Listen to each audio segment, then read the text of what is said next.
जय बद्री विशाल जी। आज हम सतोपंथ मार्ग से स्नान के लिए आए थे, तो आज हमारी यहाँ से वापसी हो रही है। तो मैं आपको थोड़ा सा बताना चाहूँगा कि हम इस समय 6 साथी आए थे, 6 यात्री आए थे।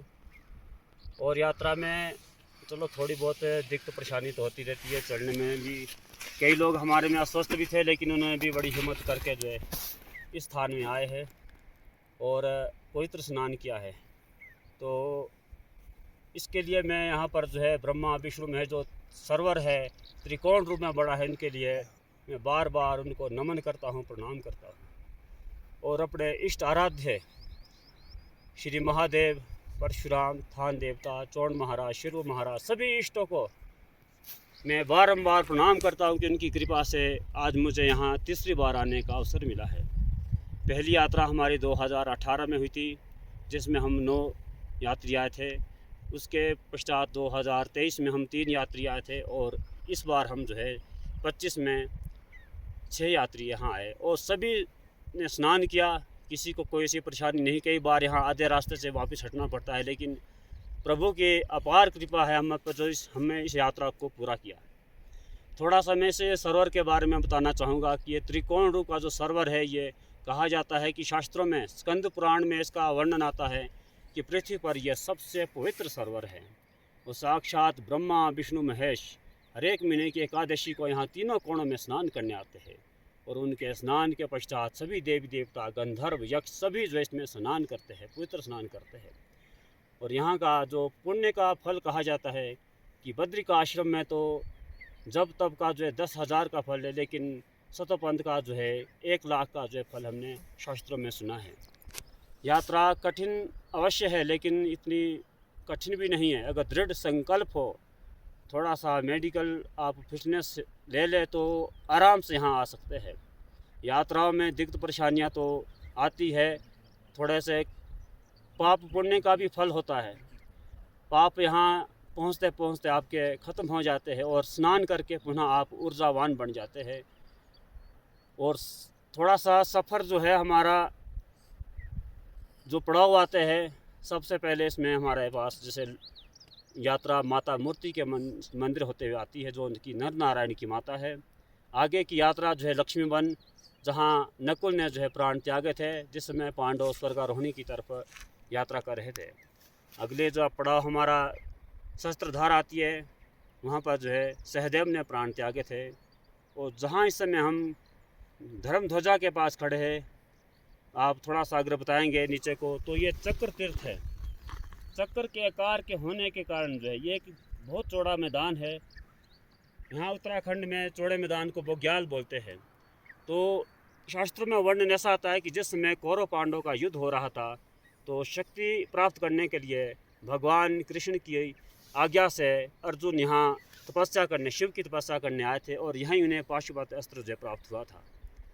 और स्वर्गारोहणी यात्रा में अर्जुन ने प्राण भी यहीं आके इस चक्र तीर्थ में जो है त्यागे थे। यहाँ से आगे का जो मार्ग है, यहाँ तक यात्रा सुलभ है, लेकिन यहाँ से आगे की जो मात्रा है, अगर यात्रा है, अगर आप थोड़ा सा कैमरे में बताएंगे तो ये एक ग्लेशियर है। एक पत्थर से दूसरे पत्थर पर छलांग लगा के जाना पड़ता। रास्ते का यहाँ कोई पता नहीं है। सारा मार्ग जो है ये ग्लेशियर के ऊपर से बना है और यहाँ से तकरीबन 4 किलोमीटर आगे जो है पवित्र ताल सतपंथ ताल है। उस ताल से आगे जो है, वहाँ पर उस ताल में भीम ने जो है प्राण त्यागे थे और सशरीर जो है युधिष्ठिर ही स्वर्गारोहणी तक आगे गए थे। वहाँ पर उन्हें स्वर्ग से विमान आया था और सशरीर जो है स्वर्ग को प्रस्थान किया था। सतोपंथ से आगे जो है सोमकुंड है, सूर्य कुंड है, विष्णु कुंड है और राम गुफा भी हमने सुनी है। और विष्णु कुंड से ही अलकनंदा नदी जो है आगे चलती है, जो कि आगे जाके जो है इसमें कुबेर पर्वत आता है, जहाँ से कुबेर गंगा इसमें मिलती है।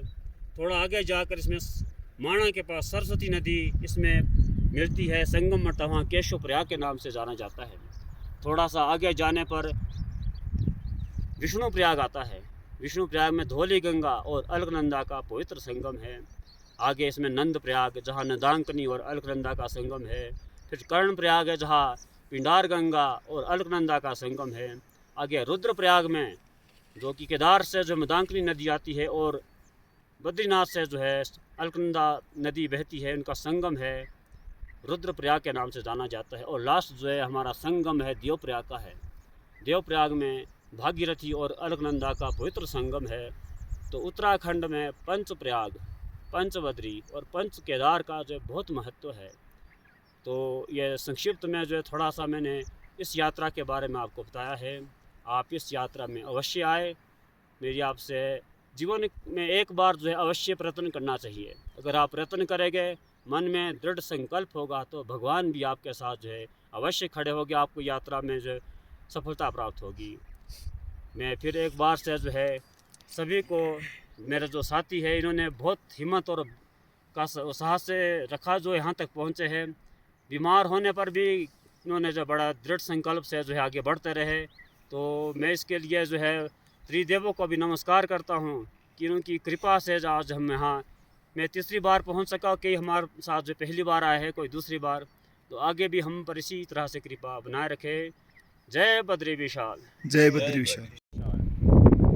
तो साथियों, सतपंथ के बारे में जितनी मुझे जानकारी थी मैंने बता दी आपको। थोड़ा सा मैं आपको ये बताना चाहूँगा कि यहाँ पर जो सन्यासी है अमन बाबा जी है, उनकी जितनी प्रशंसा की जाए उतनी कम है। जितनी सादगी में वो रहते हैं और जो सेवा भाव उनमें है, वो शायद आज तक मैंने तो कहीं देखा नहीं। और यात्रियों से मेरी यही प्रार्थना है कि जब भी यहाँ आते हैं तो कुछ ना कुछ थोड़ा सामान लेके जो है बद्रिकाश्रम से आए, क्योंकि इतने दूर क्षेत्र में जो है खाने पीने की व्यवस्था करना जो है बहुत मुश्किल होता है। तो मैं आपसे यही प्रार्थना करूँगा।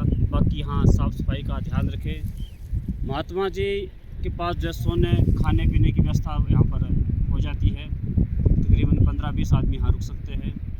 तो यही मैं आपसे जो है बार बार बोलूँगा कि यहाँ कर जो है एक तो सफाई का ध्यान रखें, जो सतपंथ दाल है उसकी शुद्धता बनाए रखें, और बाबा जी की हो सके तो जितना अधिक हो सके यहाँ मदद करें भोजन बनाने में। इन्हीं शब्दों के साथ जो है मैं आपकी वाणी को विराम देता हूँ। जय बद्री विशाल।